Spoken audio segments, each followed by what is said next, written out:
soon to be 330 videos in the back catalog, plus talk to Buckley on Discord, get your name in videos in the Overdose tier, premium tiers like signed scripts or cameo-style videos, and you're keeping this channel alive at patreon.com/doseofbuckley. Have you ever lied to get out of doing something you didn't really want to do? Of course you have. We all have, right? A work Christmas party that doesn't have an open bar, or your second cousin's third wedding, or your wife giving birth. Oh, sorry honey, I can't make it. Something came up at work.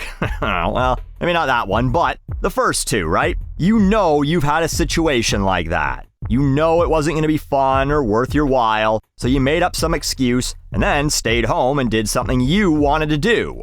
Well, musicians, they're just like us. They don't want to do things sometimes either. Like have their fucking egos crushed by playing a concert for a half-empty arena and make a little less money. The media is calling it Blue Dot Fever, a phenomenon that actually I covered 2 years ago at patreon.com/doseofbuckley. But basically what's happening is artists who have their tours meticulously planned months, if not a year in advance, all of a sudden have some reason why they can't do it. They can't come into work today. I'm sick. I have a fever. And the blue dot part refers to the number of tickets still available on Ticketmaster.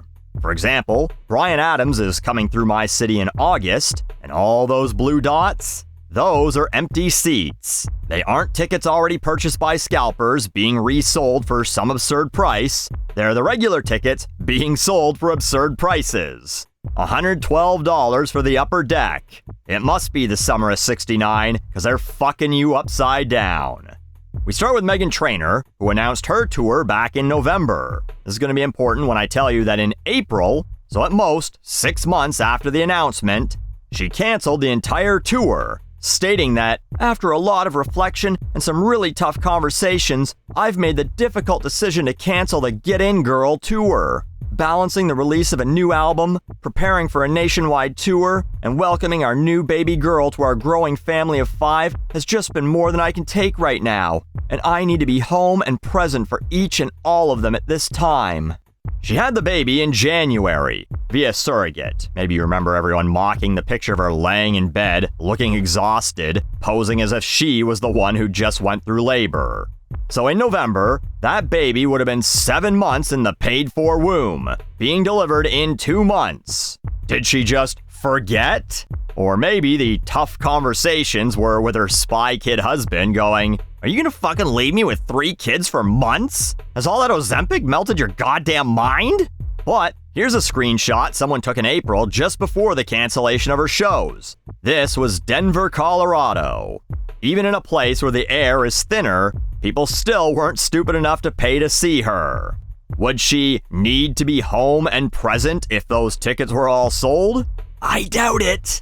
You know what's interesting? J-Lo had this exact same excuse 2 years ago for why she canceled her tour. "Oh, I just need to go spend time with my family right now."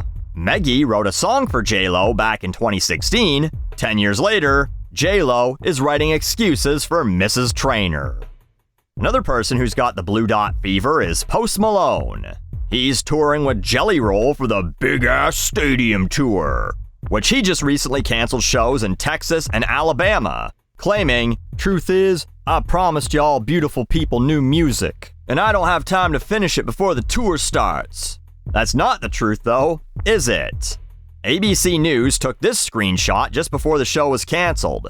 Insane amounts of tickets still available for a show that was only days away before he canceled it. What the fuck kind of excuse is that? Post, you could have all the time in the world, and whatever you put out is gonna be hot spunk on cold crackers. What's an extra few days? The rest of the tour is selling like shit too. Here's the seating chart for his not yet canceled show in Charlotte, North Carolina, where he wants $100 for the nosebleeds and $400 for the floor. Should have called this thing the empty-ass stadium tour. But if Post Malone and Jelly Roll can't sell tickets in Texas, that should be the canary in the coal mine for the entire concert industry. That'd be like not being able to sell coats to Eskimos. Sorry, the Inuit. You can't call them that other word anymore. They're having none of it. The joke kills in Canada. Anyway, this should signal a real problem. Meghan Trainor's a decade past her sell-by date, but Post Malone and Jelly Roll are big names. Post had number ones with Morgan Wallen and Taylor Swift just in 2024, and Jelly Roll, well, he's doing the official FIFA World Cup 2026 song, and he did the new theme for American Gladiators. But anyway, just be fucking honest. Don't make up these ridiculous excuses. The Pussycat Dolls, or the three of them pretending to be the entire group anyway, they didn't try and feed you cat shit and call it chocolate. They canceled all but one show of their 32-date North American tour, stating, "Taking an honest look at the North American run, we've made the difficult and heartbreaking decision to cancel all but one of the North American dates." The only thing they're still doing is a Pride Festival in LA. Tickets for that are also still very available. What do you mean the gays aren't flocking to see Nicole Scherzinger and two other Pussycat Dolls, Ava Max, Mel C of the Spice Girls, the Blue Man Group, and Ashley Simpson? So, what's the problem? I mean, easy answer is the economy. Are concerts expensive? Yes. Yes, they are. But so is everything else. But this isn't exactly a hot take. You didn't need to click on a video for me to tell you, "Oh, I think that maybe they're having trouble selling tickets because no one could afford tickets." No. You want tepid takes like that, you can go to Rolling Stone, who claimed ticket prices are high due to supply and demand and rampant scalping, as well as Live Nation having a monopoly. Well, if the concept of supply and demand applied to ticket prices, shouldn't they be cheaper? Look at the demand. There is none. At least not at these prices. Even the fucking scalpers won't buy them.